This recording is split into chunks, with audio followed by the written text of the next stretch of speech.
सहना भवतु सहनौ भुनक्तु सह वीर्यं करवावहै तेजस्विनावधीतमस्तु मा विद्विषावहै। ओम शांति शांति शांति। गुरुर्ब्रह्मा गुरुर्विष्णु गुरुर्देवो महेश्वरः गुरु साक्षात् परब्रह्म तस्मै श्री गुरवे नमः। समस्त जन कल्याणे निरतं करुणामयं नमामि चिन्मयं देवं सद्गुरुं ब्रह्मविद्वरम्। ओम पार्थाय प्रतिबोधितां भगवता नारायणेन स्वयं व्यासेन ग्रथितां पुराणमुनिना मध्ये महाभारतम् अद्वैतामृतवर्षिणीं भगवतीम् अष्टादशाध्यायिनीम् अम्ब त्वामनुसन्दधामि भगवद्गीते भवद्वेषिणीम्। यं ब्रह्मा वरुणेन्द्ररुद्रमरुतः स्तुन्वन्ति दिव्यैस्तवैः वेदैः साङ्गपदक्रमोपनिषदैः गायन्ति यं सामगाः। ध्यानावस्थिततद्गतेन मनसा पश्यन्ति यं योगिनः यस्यान्तं न विदुः सुरासुरगणाः। देवाय तस्मै नमः देवाय तस्मै नमः।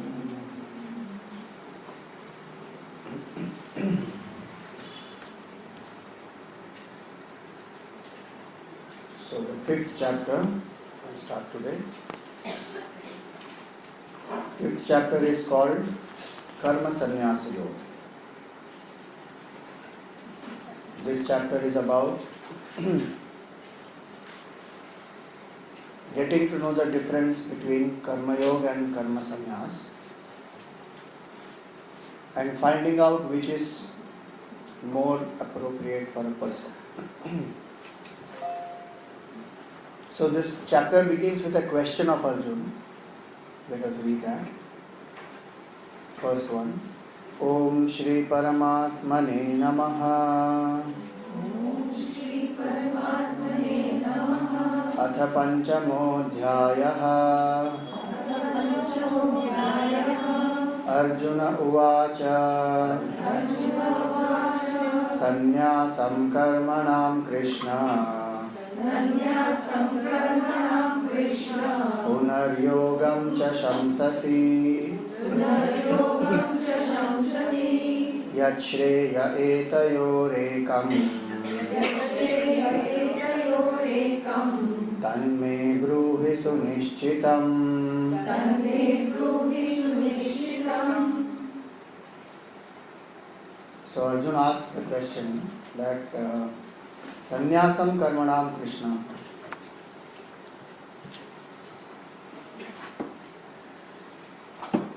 Renunciation of action, O Krishna, is what you glorify. Because in the earlier chapter, the Lord said Jnana Yajna is the best form of Yajna.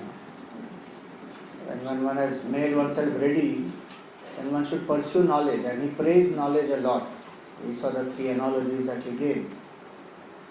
So, here he says you advise that karma sannyas means to realize the truth.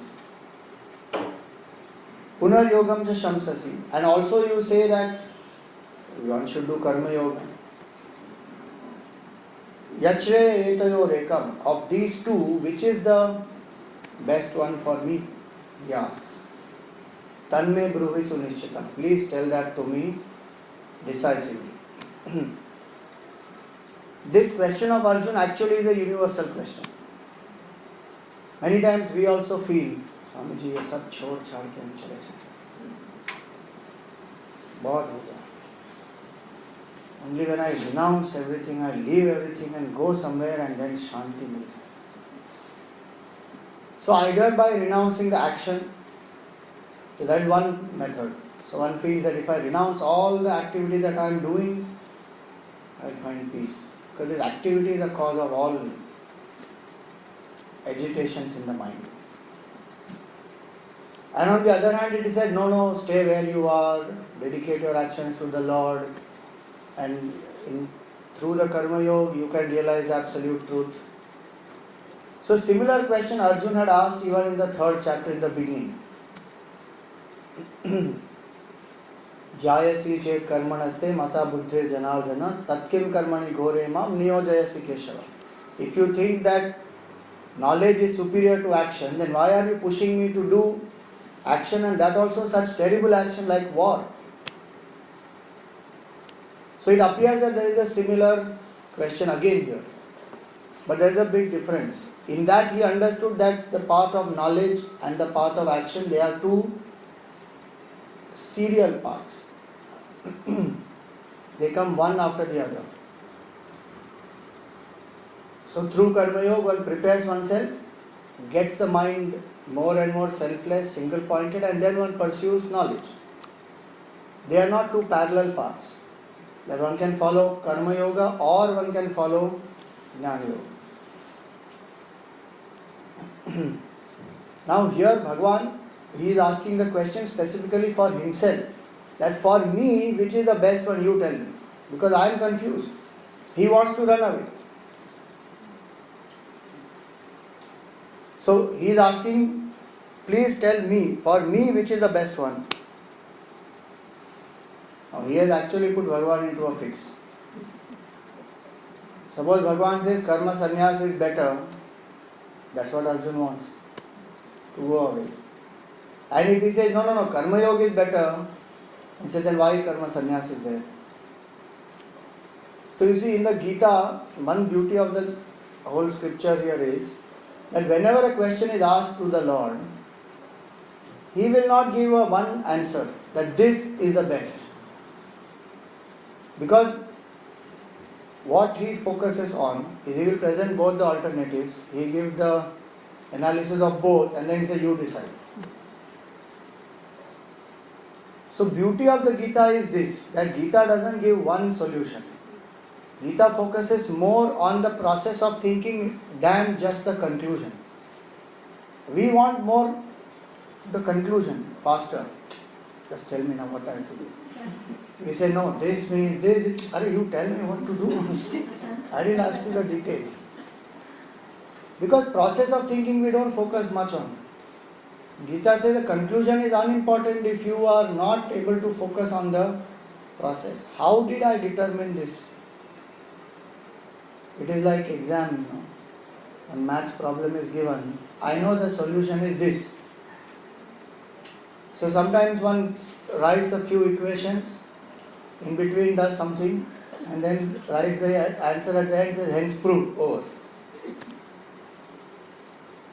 Process of thinking is more important than the conclusion. Why?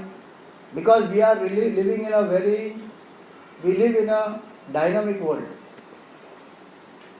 Things keep changing. Conclusion is static. If I hold on to a conclusion, which is a static conclusion in a dynamic world, I will get misled. So every time I have to analyze the process of thinking and then come to the conclusion, considering so many situations within me, outside me. So one answer cannot be given.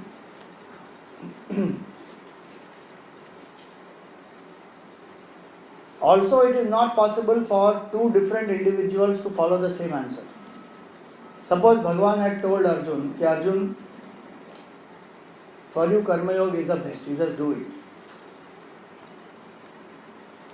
Will anybody else benefit? Somebody who has gone beyond the state of Karma Yoga, for whom sannyas is the best, that person would not be able to get the right answer for himself. Even for Arjun himself. Maybe after a few years, if he reads the Gita again, he may find a different relevance to it. If Bhagavan had given one static conclusion to do this, then that becomes irrelevant for him. So in this 5th chapter again you will find the Lord giving the understanding of both. He tells also to Arjuna, he gives an indication that for you Karma Yoga is better, but Karma Yoga means this and Sannyas means this. Now it is up to you to decide. And that's the freedom of thinking that is there in the Gita, that's the freedom of choice, and that is the importance to the process.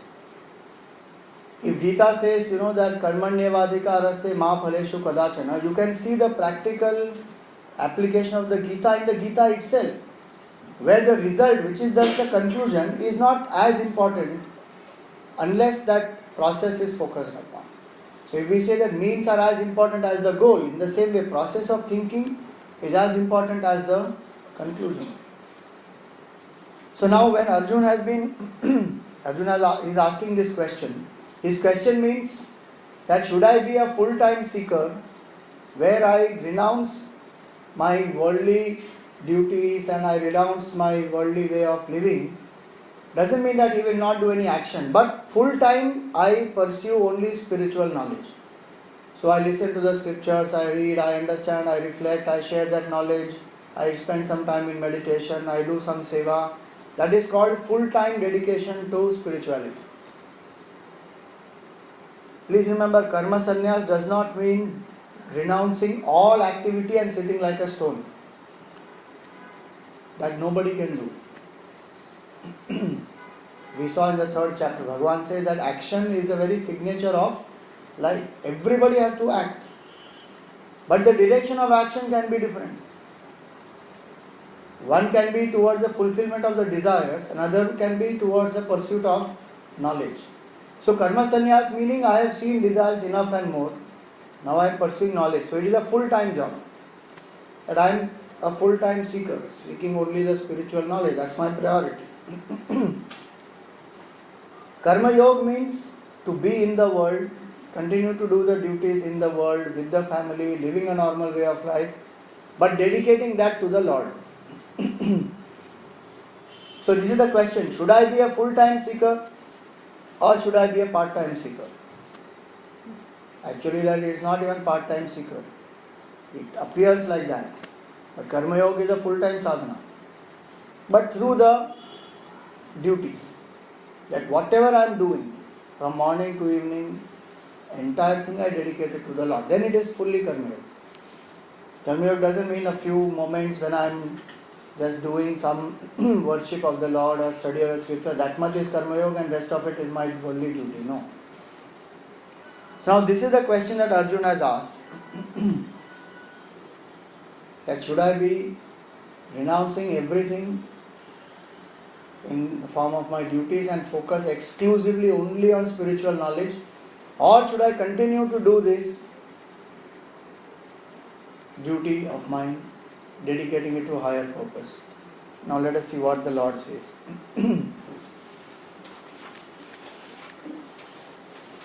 Shri Bhagavan Uvacha Sannyasa Karma Yogascha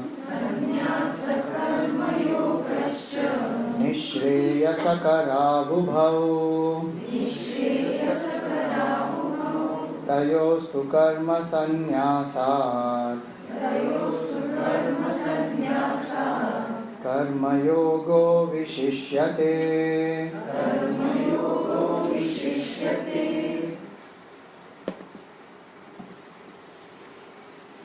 When you read this shloka, Bhagavan says here, Sannyasa Karma Yogascha. Sannyas and Karma Yoga, both of them, Nishreyasa Karavubhav, both are beneficial. Both lead a person to the highest good. Nishreyas means the highest good. Not necessarily just something which is pleasant, but it leads a person to the best, the highest. But of the two, Tayostu Karma Sannyasat, but of the two, better than Karma Sannyas is Karma Yoga. Karma Yoga Vishishyate. So when householders read this shloka, they say, Dekha.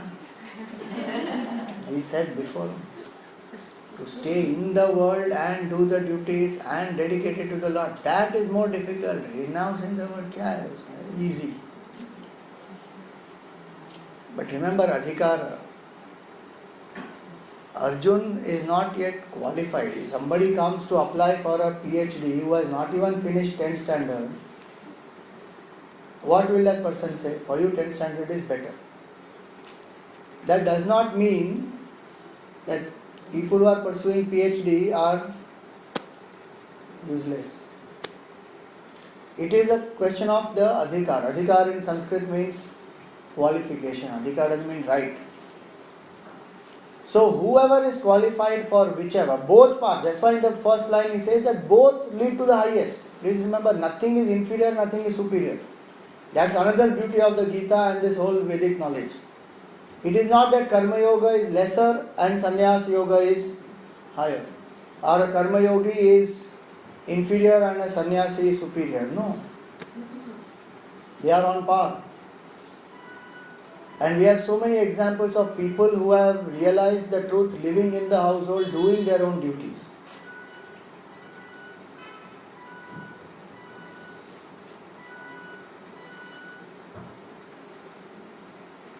So those who compare in that way, Bhagavan will go ahead to say that is not appropriate.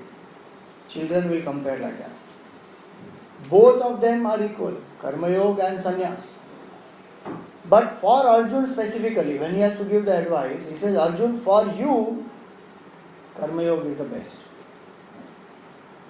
The same Lord tells Uddhav that you stop doing Karma Yoga, you don't need to do any of this, you go and contemplate full time because you are ready for that.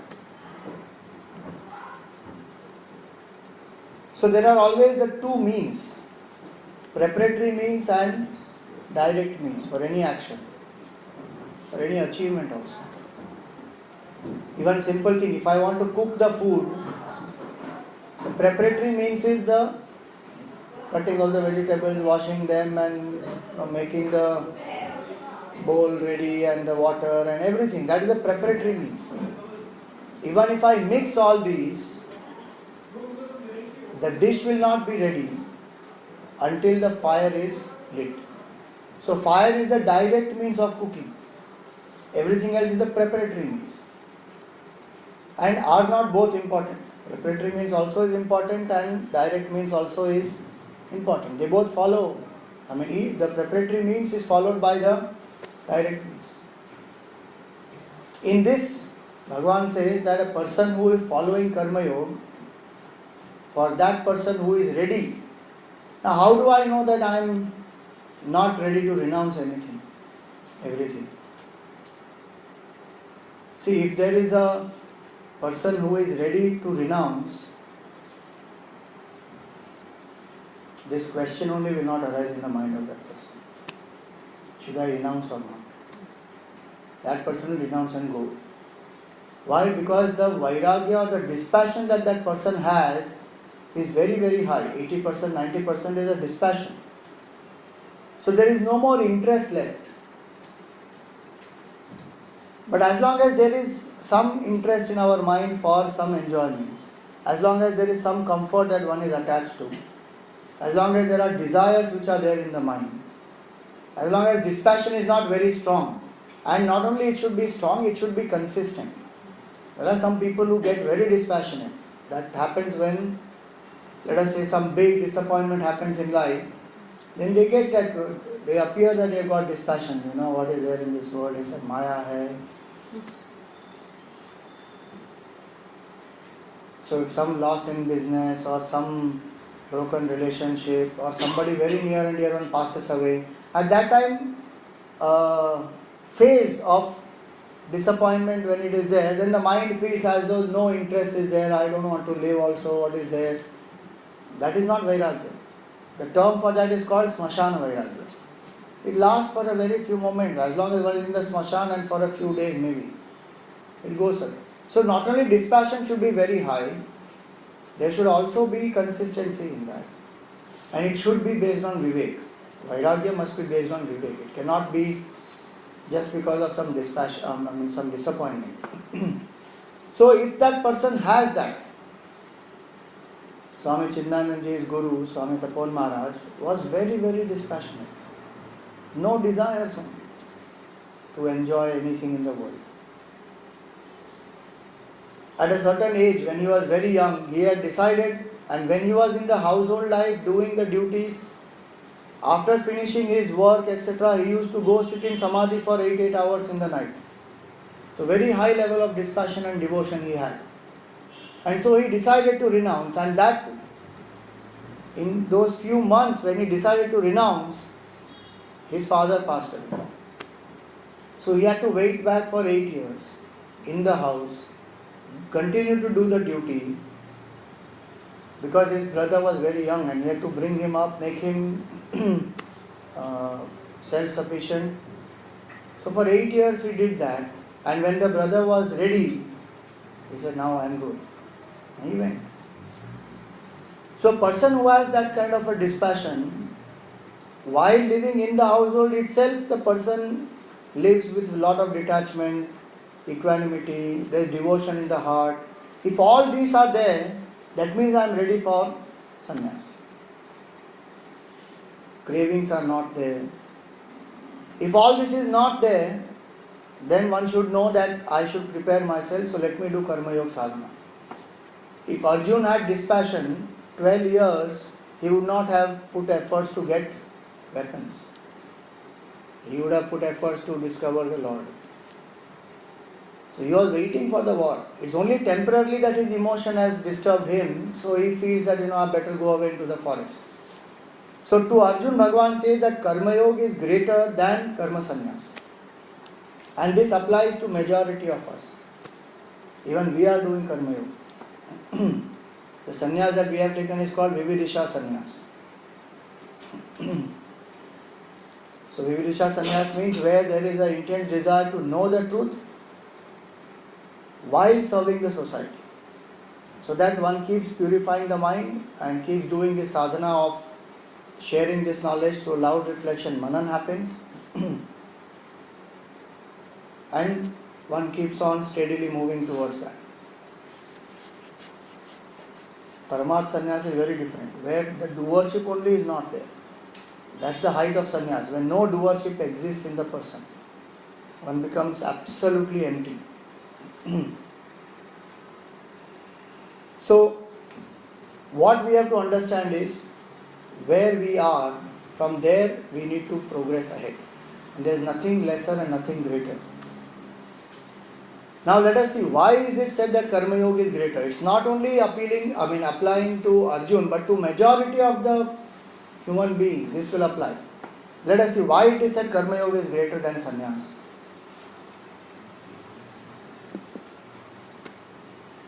To renounce the sense of doership is very difficult. Easier it is to renounce the attachment to results. So in Karma Yoga, what do I have to do? Renounce the attachment to the results, accept the results equanimously. In Karma Yoga, I dedicate the action to the Lord, continue to do the action. That's the first point. That renunciation of doership is absolutely tough. To feel that I am not the doer at all, and I am only an instrument. Not easy. But I am doing it, but I dedicate the action to the Lord and I accept whatever results come with prasad, that is still easy. So that's the first aspect. Second aspect is, are we not attached to action? All of us are attached to action. If we have to sit quietly, only listening, reflecting, contemplating, can we do? Try. Sometimes we go to camps, So first 2 days we are in bliss. Because the usual routine which we are having, and the thinking about the food and the children and the work and the office and the traffic, all that is not there. And one is sitting and listening to the satsang, and if satsang is made very lively and humorous, one says, this is what it is. I know that I am made for spirituality, I tell you. Simply I am getting pissoffied in the chakki of samsara. But after 3 days, Earlier, when we used to go to the camp, the cell phone and all was not there. So after 3 days, the person will come, Swamiji, can I go out? Because when you go for a camp, you're not allowed to go out of the ashram without the prior permission. So can we go out? Why? No, I want to make a phone call, to find out how is my family. They are very good, don't worry. You are here, they are extremely happy. No, but please, Swamiji, I want to know. No, why you want to know, Baba? You realize Brahman. Brahman is the only goal. All this is Maya anyways. It's Maya, but I have to do my duty, you see. Slowly, that past habit, it's not easy to drop action. One wants to find out. And if 7 days are there where you have to attend 4 lectures in a day, early morning it begins with meditation at 5:30, then 7 o'clock class, then 9:30 class, then 11:30 again group discussion, then you sleep for 1 hour, then again 4 o'clock class, again 7 o'clock satsang, and then dinner, and then maybe some cultural program or something. After 5 days one wants to do something.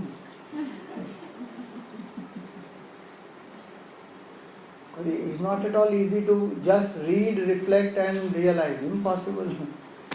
How much of Rajoguna is there in all of us? Even when we study as brahmacharis, this is our schedule. For 2 years we go through that schedule. By the time we are through 1.5 years, first of all in the beginning only, first week, second week, first month, so many wickets fall. Tuck. You can't handle.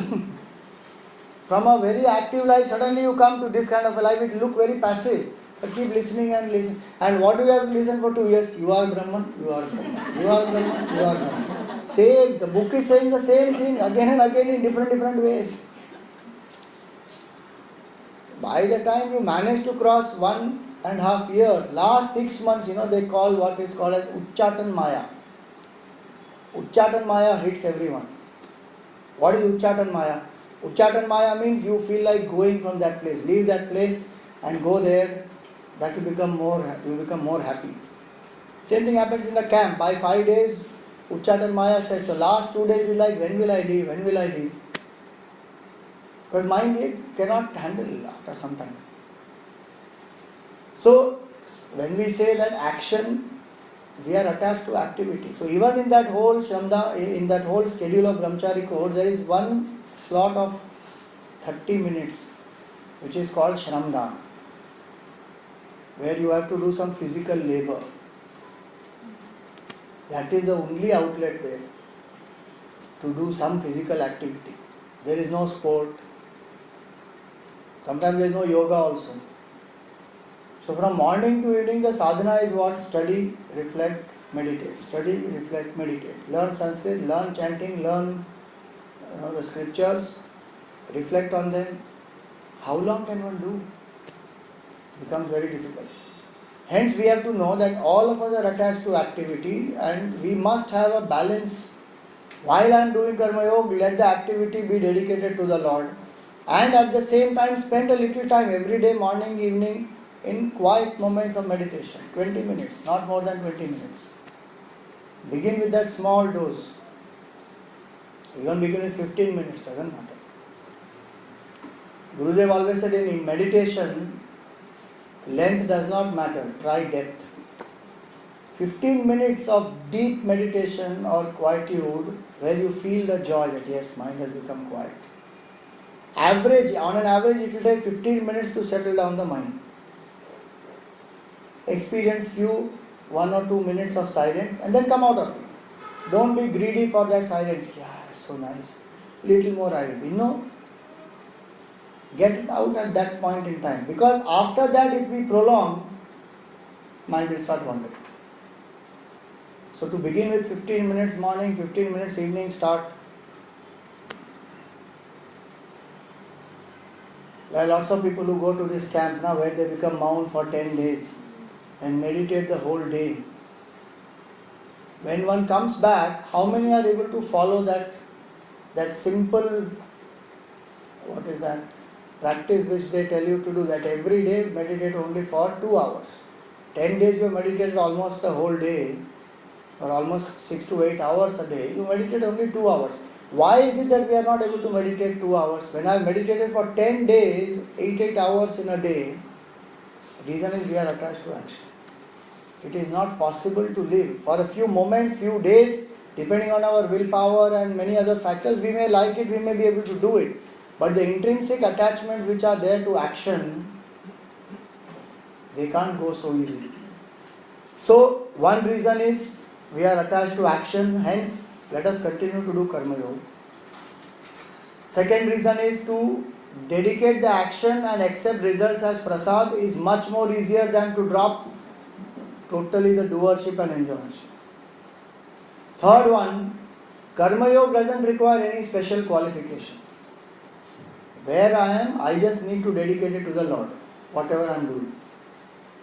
But sannyas requires qualification.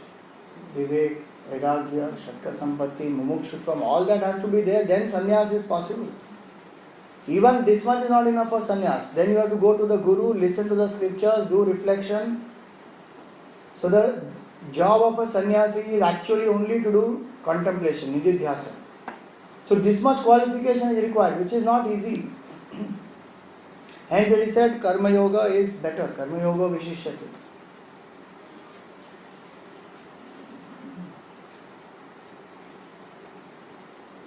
While living in the world, when I do seva, ego reduces.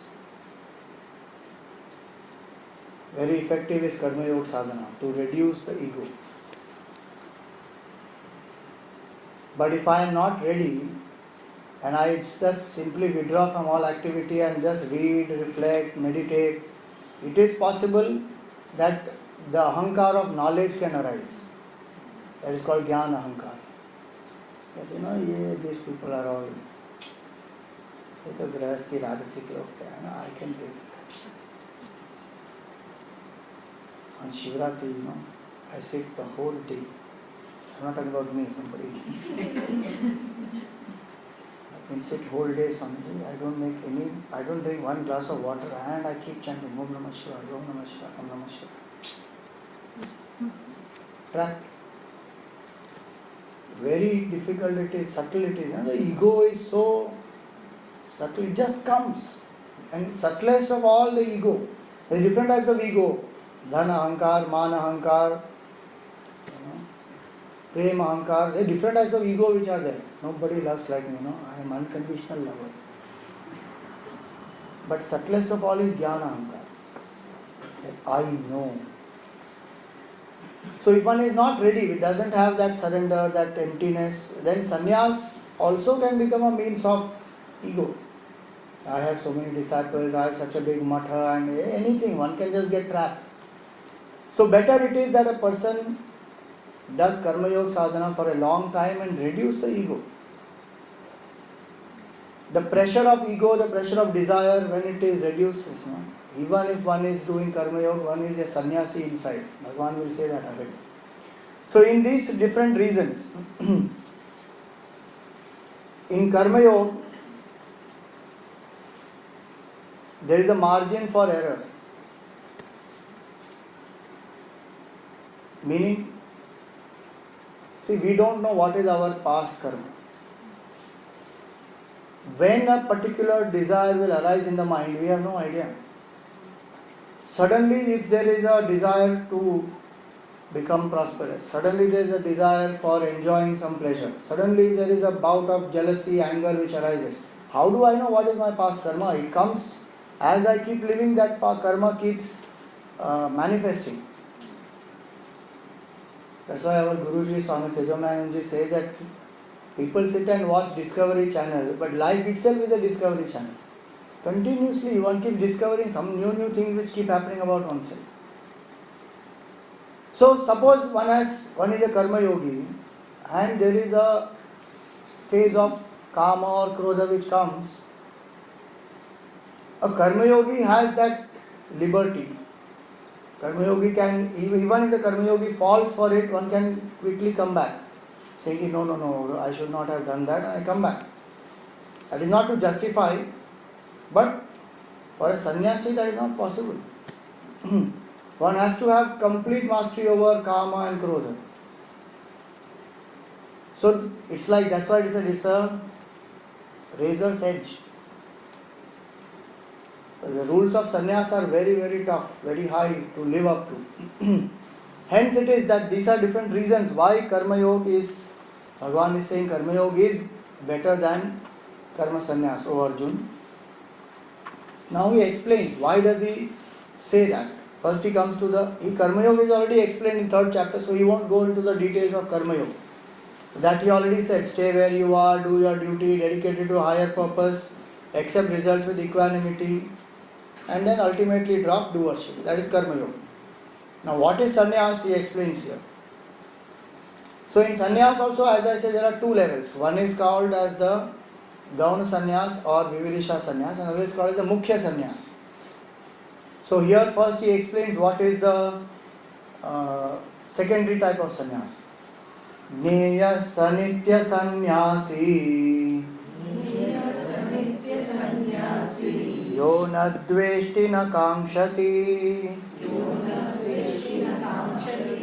nirdvandvo hi mahabaho sukham bandhat pramuchyate.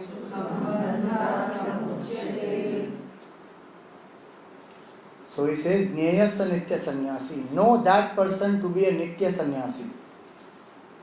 Yo na dveshti na kankshati. Who does not have attachments and who does not have aversion. Who operates out of objectivity, who operates out of dedication. Who does not decide based on attachment and aversion. Who does not relate to people based on attachment and aversion.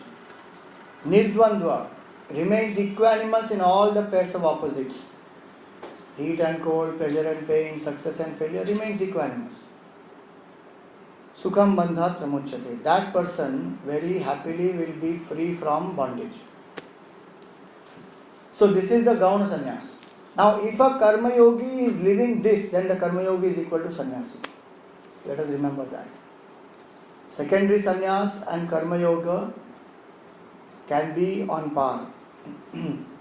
A person who is living in this way. So if I say that I am living in the household and I still want to live like a sannyasi but in the household, and this is what I have to live. Be equanimous in the pairs of opposites. Without raga and dvesha one should operate. And na kankshati, does not have lots of desires for sense enjoyment. No raga and dvesha, no craving for lots of sense pleasures, and no fluctuation amidst the pairs of opposites. If these 3 a person is doing while living in the world, then that person also is a karma yogi. And that person can be equated to a sannyasi. So this is one level of sannyas. And so the Lord says here that a person who is living like this, that person, because he said earlier, the sannyasi and karma yogi both are the same, they give the same result. In this way they give the same result. At the level of karma yoga and at the level of secondary sannyas, they both are one. And that's what he says in the next one. He says, Sankhya yoga prithak balaha pravadanti na panditaha. Those who say that the path of Sankhya, meaning the path of contemplation, is different from the path of Karma Yoga, they are only children. Balaha. If you say that path of spiritual knowledge, listening, reflecting, meditating is different from living in the world with this equanimity, without raga and dvesha, without hankering after pleasures. If one says that these 2 are different, and in one you have to leave everything and go away, live in the forest, in the other you have to live in the world, hence they are different, Lord says no. Only children in spirituality will talk like that. Na panditaha. Wise people will never say that. Why? Because he says, Ekam apyastita samyak ubhayor vindate phalam. This is a very beautiful line. You establish in any one and you get the result of both. This is long back in the Gita, 5000 years back, Bhagavan gave 1 + 1 offer free. You take one more free. Get one properly, another will come along with it. 100% who is a karma yogi is equal to a sannyasi. Vividisha sannyasi. Remember. There is no difference. The same result both will get. What is the result? Result is purity of the mind, subtlety of the intellect, steadiness in contemplation, devotion to the Lord. Same result both will get.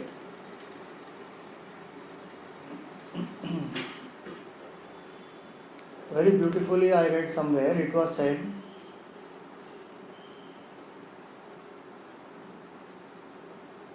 action performed rightly leads to freedom. Action renounced rightly also leads to freedom. Both will lead to freedom. Action performed rightly leads to freedom means what? In this spirit of Karma Yoga, without fluctuating, without having hankering after pleasure, without raga and dvesha. Action performed in the right way also leads to freedom. And action renounced rightly also leads to freedom. Meaning when doership goes away, that also leads to freedom only. What I have to do is only find out what is my qualification. Where do I belong? If I am very attached to activity, I should stay where I am and continue to change my attitude towards it. But if I don't have that much of desire pressure or ego pressure, I can leave all that, withdraw from the usual levels of activity, sit quietly, read, reflect, realize. Live a life of, it's a higher way of living where the mind is totally getting tuned only to the Supreme. That requires a lot of sattva guna. So another way to know is this, that if I have lot of sattva guna, then I am ready for sannyas. If I have rajas and tamas predominant, then I am not ready for sannyas. So the same thought he continues here, where he says, Yat sankhya prapyate sthanam tad yogairapi gamyate. Whatever a renunciate is attaining, the same a karma yogi also will attain. Ekam sankhyam cha yogam cha. Renunciation and performance of action with dedication, they both are one only. Yah pashyati sapashyati. Whoever sees, sees. That's why, remember, that's the reason why one requires a teacher. Otherwise, one has so many notions in one's own mind. So when there is a teacher, when one listens, one understands clearly, then one knows that, okay, Bhagavan has placed me in this position right now. Wherever I am, I will do my duty with the sense of dedication. If there is a necessity to leave all this and go, the Lord will show the way. I don't have to bother. I continue to do my duty.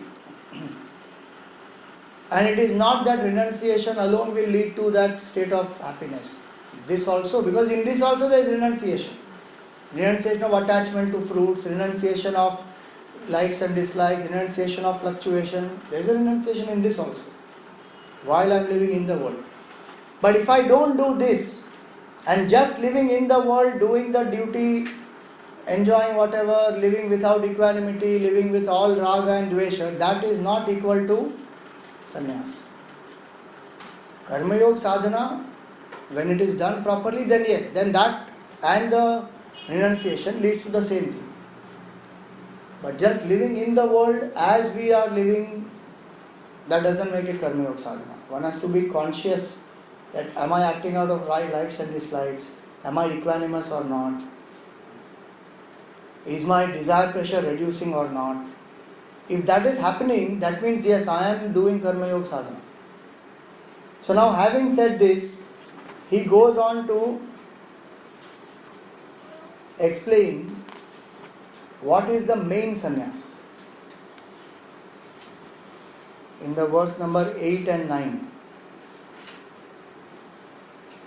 If you want a proper tongue twister of Sanskrit, this number 8 is a shloka.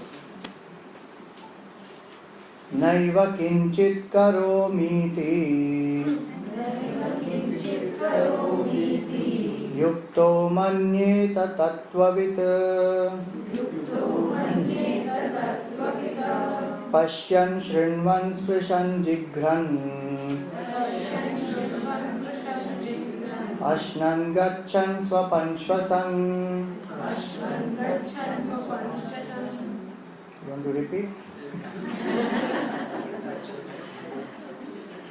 We can chant together. नैव किञ्चित् करोमीति युक्तो मन्येत तत्त्ववित् पश्यन् शृण्वन् स्पृशन् जिघ्रन् अश्नन् गच्छन् स्वपन् श्वसन् प्रलपन् विसृजन् गृह्णन् उन्मिषन् निमिषन्नपि इन्द्रियाणीन्द्रियार्थेषु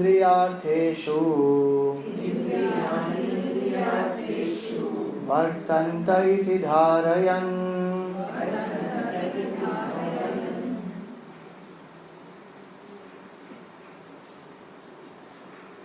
So this is the main sannyas, the highest form of sannyas. Can you repeat the second line again? I want to make the sandhi in right. For which one? Eighth one. Second line of Eighth one. Pashyan, Shrinvan, Sprishan, Jighran, Ashnan, Gachan, Swapan, Shvasan.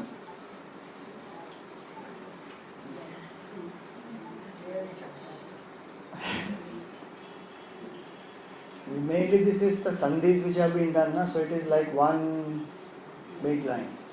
But actually each of them are different words. A sandhi, they have all become one. So now he says this is the highest form of sannyas. He explains to Arjuna. First he explained preparatory sannyas or Vividisha sannyas. Now he explains the Paramartha sannyas, the highest form of sannyas. He says, Naiva kinchit karomiti. The bhavana of this highest form of a sannyasi is, I don't do anything. Naiva kinchit karomi iti. Yukto manyeta tattvavit. That person who has integrated his body, mind and intellect, mastered them, and has risen above that identification, becomes a knower of the truth, tattvavit. So two aspects are said here. One is that the person has no sense of doership. At the same time, that has led that person to oneness with the absolute truth. That is the reason why sannyasis in this country are worshipped or revered. Why? Because a sannyasi is supposed to be equal to the truth. So traditionally a sannyasi is welcomed with a Purna Kumbha, meaning the person has attained Purnata. By dropping the false identification with body, mind, intellect, the person has become one with the truth. Hence, he says here, Tattvavit, that person is a knower of the truth. How does he live in the world? Even in the basic daily activities of the body, the person has no sense of doership. What are the basic activities? Pashyan, seeing, Shrinvan, hearing, Sprishan, touching, Jighran, smelling, Ashnan, eating, Swapan, sleeping, Shwasan, breathing, Gachan, going, Pralapan, speaking, Visrujan, that is letting go, evacuating. Then Grinhan, grasping, Unmishan, Nimishan, opening the eyes and closing the eyes. In all these daily duties, basic duties also, person doesn't feel I am doing this. So the sense of doership is not about some major activity of work or of some earning some money or some enjoyment, but even in the daily activity. If the person feels that I am not doing all this, then what is the person's bhavana while doing all this? The attitude is Indriyani Indriyartheshu Vartanta iti dharayan. This is the transaction going on between the senses and the sense objects. I have nothing to do with it. That's the feeling of that person who is a witness that this is, okay, the eyes are seeing, mind is registering the form through the eyes. I am the consciousness that enlivens this. I am nothing to do with this. That's why Tattvavit word is used. The person lives as the Sakshi, lives as a consciousness, doesn't identify even with the basic activities of the body. Seeing, hearing, tasting, smelling, touching, evacuating, speaking, none of them. This implies feeling, thinking, all. Meaning the person is completely empty. The only bhavana that the person has is, I am the absolute truth, which is one in everyone. And there is only transaction happening between the senses and the sense objects. Just like how we see the movie, example as a limitation. So when we see the movie, how do we see the movie? The people who get very attached to the movie characters, they will go up and down with that. The joy of that character is their own joy, and the sorrow of that character is their own sorrow, and they'll sit and cry, and what all happens, my God. Because that attachment is so strong.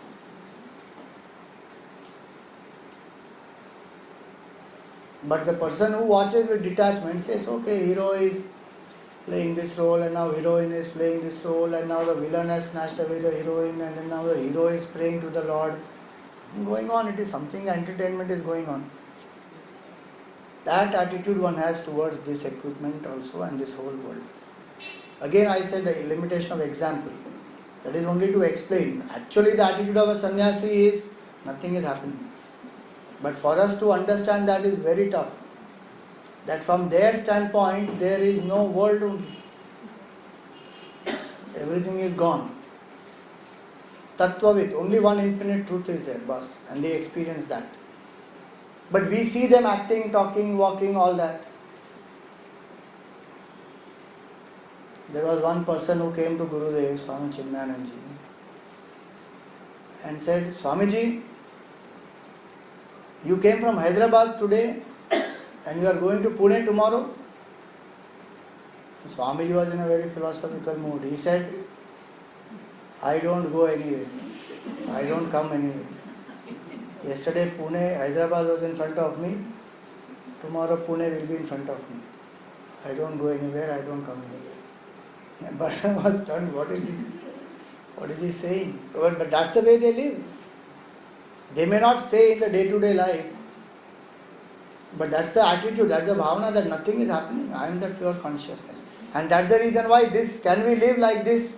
If we can live like this, that eyes are seeing, I am not seeing. But remember to apply this consistently, okay? Don't suddenly say that, Swamiji, Rasgulla is there. Tongue is eating Rasgulla, I am not eating. Don't give that excuse, go home and tell your spouse that Swamiji said live like that. See, if tongue is getting tempted and the mind wants it, what can I do? I am only a Sakshi, I am not in. Consistently, if I can say that the dukkha is in the mind, I am not dukhi, then apply this. Then this consistency is to be there.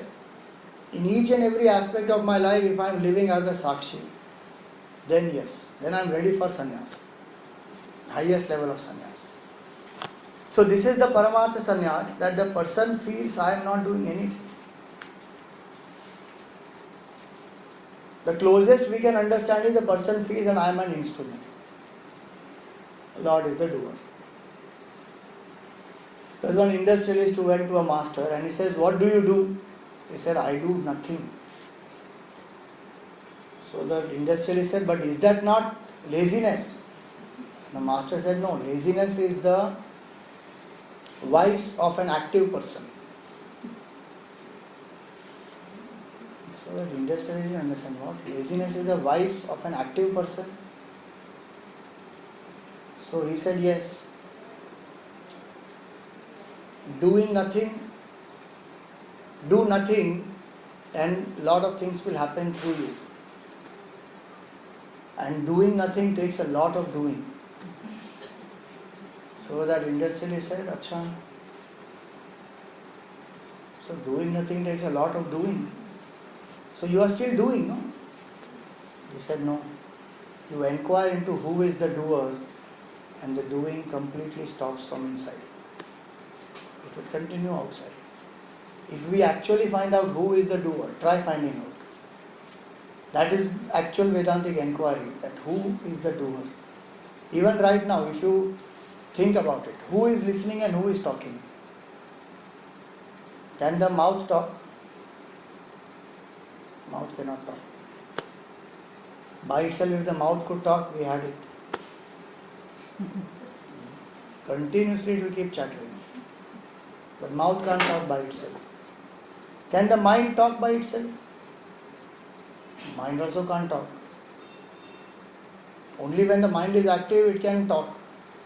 Even if the mind is active, can it talk by itself? It cannot talk. Consciousness has to be there to talk. And does consciousness talk? Consciousness doesn't do anything, it doesn't talk. So who talks? You think? Who is the speaker? Who is the listener? Who is listening in you? One can say easy answer is mind is listening through the ears. Or I, the individual, am listening through the ears. But who is that individual if you start inquiring? Try to define yourself without any association to the past. Ego is only a bundle of past memories. If we inquire into it, the person who goes into the inquiry of who am I ultimately comes to find out that nothing is happening and there is no doer, there is no doing also. But we live at the surface level, identified with the body, so whatever the body is doing, I think I am doing. If I withdraw from the body, I come to the thought.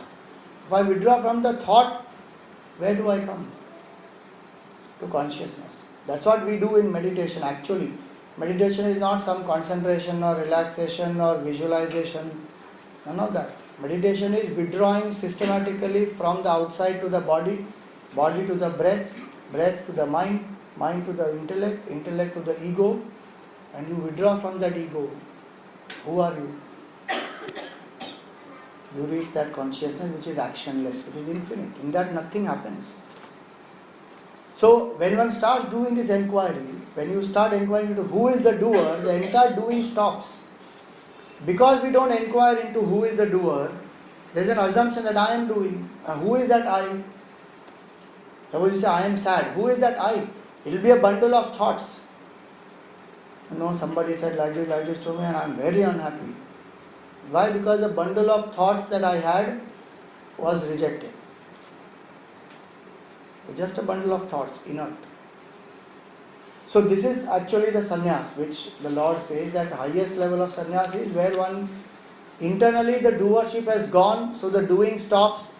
Externally, whatever activity has to happen may keep happening by the prarabdha of that body, mind and intellect, and the sannyasi lives as a witness, as the consciousness.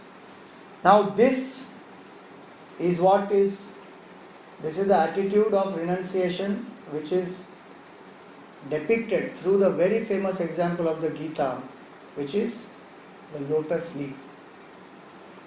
Brahmanyadhaya karmani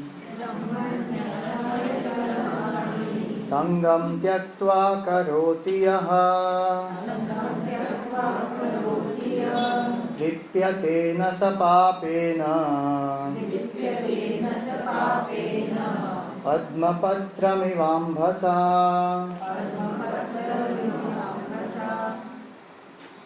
So he says Brahmani adhaya karmani. To that supreme Brahman, when a person dedicates the action, sangam tyaktva, giving up all attachment, karoti yaha. So giving up all attachment to the results, giving up all attachment to action, giving up all attachment to doership.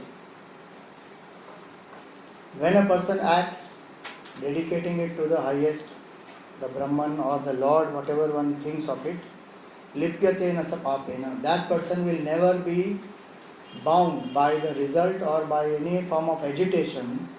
Padmapatram ivambhasa, like the lotus which remains in the lotus leaf, Padmapatra it is said, the lotus leaf that remains in the water, ambas. That lotus leaf does not get tainted by that water. Though it is born in water, lives in water, goes back into water. But water cannot wet that lotus leaf. In the same way, a person who is born in the world, lives in the world, appears to have perished in the world, nothing happens to that person if this sense of doership is not there. So to practice non-doership is highest form of sannyas. Bruce Lee also said that. You go higher levels of any field, one will come to emptiness. So Bruce Lee also said that the emptiness, the usefulness of a cup is in its emptiness. And when a person remains empty, unimaginable things happen through that person. Our ego is very little. When we put that aside, so much of work happens and there is peace inside. But if there is a doership, the stress is lot, work is very less. The power of non-doership is much, much more greater than the power of doership. Somewhere I read very nicely, it was written that poetry requires the emptiness of a paper. Music requires the emptiness of a flute. Beautiful scenery requires the emptiness of a window. And absolute happiness requires emptiness of the self. When I drop the self, the individuality, I come to experience who I am actually. And that's why the whole concept in our culture is renounce and rejoice. Not acquire and rejoice. Renounce the doership and rejoice. Experience that supreme bliss. Power of non-doership.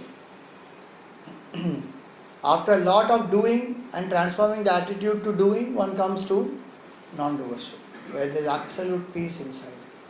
Activity is happening, if it has to happen, but there is no agitation. Lipyate na sa papena. So if I can live in the non-doership, then I am actually living this sannyas. In the world, even if I am doing so many things, then I am living like this. If I cannot live like this with emptiness, then the next best thing that I can do is dedicate to a higher purpose. Don't do things for selfish reasons, do it for a higher purpose. Maybe for the family, maybe for the country, maybe for the culture. Any higher purpose. Brahmani Adhaya means that. The highest is Brahman, the Lord.